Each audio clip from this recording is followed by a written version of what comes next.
Hey, good evening, guys. Thank you for tuning in to another video on Chris's Watch Reviews. Tonight, I wanted to take a look at one of my favorite pieces that's currently in my collection. This is the Rolex Datejust, reference 16220. This particular Datejust was produced from 1995 until 2003. And the star of the show here, which is the thing that I really wanted to show, is the dial. This has this beautiful tapestry dial. And like I said, Rolex discontinued this particular dial style back in 2003. Hasn't been produced since. But it's absolutely gorgeous. So I do want to get into just the nuts and bolts of the watch and just give you some feedback on what it's been like to actually own the one and only luxury watch that's currently in my collection. Start off with the dimensions. So you've got a case width of 36, lug to lug of 43.8, so you can round that up to 44. And the thickness is approximately 10 millimeters. You see it does have a nice dome sapphire crystal. And it might even be a little bit more than that if you include the Cyclops that's common on these Rolex Datejusts. And I'm going to zoom in here a little bit for you so you can see the dial. The indices are applied white gold. It's got the crown at the 12 o'clock. It says... I'm going to zoom in here a little more. You can see where it says Superlative Chronometer, officially certified. Has the engine-tuned bezel. Some of these Datejusts, for this particular reference, they either came with a polished solid bezel, a fluted bezel, or the engine turned. Now, I found this one at a local jewelry store, so I didn't really have a choice, but I've actually really grown to like it compared to the other two bezel options. So I'm really kind of glad I got that. The back is a solid case back, as is the case with most Rolexes. You will not see display case backs on here. Bracelet is an oyster style bracelet, or what they call oyster steel. And the clasp is arguably the worst part about the watch.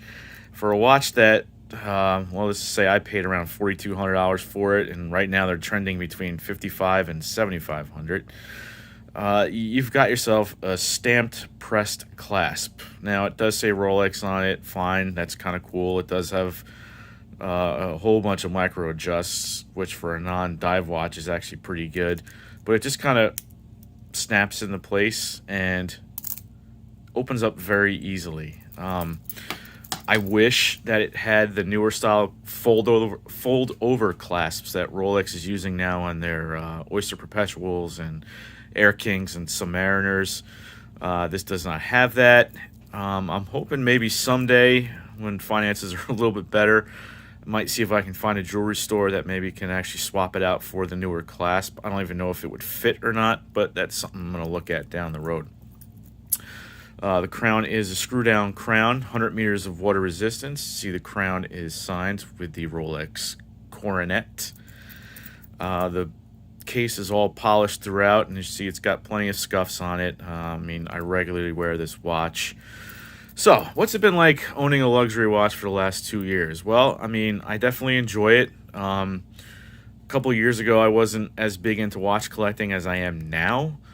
And as much as I love this watch, a part of me thinks, well, should I sell it since the market's really high for these types of watches and get a luxury watch that I've got more interest in? Maybe something like an Omega Aquaterra, a DeVille, Breitling Premier, chronograph, something else that's high-end that I might get more use out of. But the more I think about it, the more I'm like, well, I don't really want to get rid of this watch.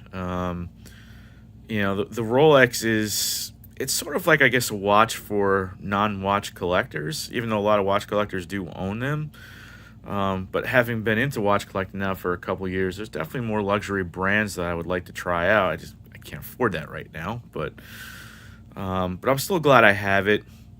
I have not had to get it serviced yet.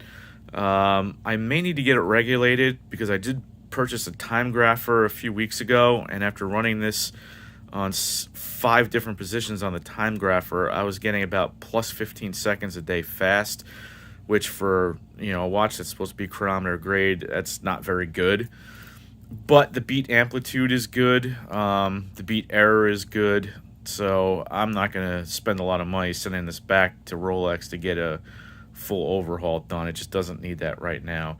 And considering that it's running fast and not slow, hey, I'm never going to be late. So that's always a good thing. Other than that, I've actually really enjoyed wearing this. I have worn it in the pool. Once again, it's that oyster case. You know, they're meant to be water resistant. The watch is getting up there in years, but it's been holding pretty well so far. This watch will be 20 years old next year and starting to approach vintage status. The one thing that sets us apart from many of my other watches I've owned in the past that had bracelets is the bracelet itself on this. Rolex uses that 904L stainless steel, which is very different from the 316L steel that you see in most other watches. I don't know how to describe it other than the fact that it just feels almost soft and supple compared to like a regular 316L stainless steel watch. I don't know how else to describe it. But it's just super, super comfortable on the wrist, and that's one of the reasons why I love it so much. That and, the stainless steel case, you can wear this with jeans and a t-shirt, shorts, but because of the dressy nature of the tapestry dial, I've worn it with a suit before, at a wedding, and it still looked great. So this is definitely a really good multi-purpose watch, and it's why I won't get rid of it. The watch does have some Loom, so we're going to go ahead and just fire that up real quick here, and then I'll turn the light off. It's not a lot of Loom. It's not that great, but some of the older Rolex Datejust did not contain it at all. So we're going to see what we can do here. And there you go. You can see there's some Loom on the hand and the Loom pips at each of the indices. So once again, not great, but you get something out of it, so that's pretty cool. So let me go ahead and just give you a wrist shot and see how it fits. For reference, I have 6 3/4 inch wrists, and you can see here, look at that. I mean, the Datejust, the oyster case, is just a perfect fitting watch, and that's one of the reasons why I will probably never get rid of it. I just like it too much. I like how it feels. I like how it fits. I almost don't even care about the fact that it's, a Rolex. Like, okay, great. But if this watch said, Omega or Certina or whatever, and it feels the way it feels, I would still never get rid of this watch because it just feels so great and looks so great on the wrist. So, guys, that's it. That's all I wanted to talk about as far as the Rolex goes. If you got any questions or comments, anything I might have left out, please feel free to hit me up in the comments section. Please like and subscribe if you want to see more. And as always, thank you for tuning in.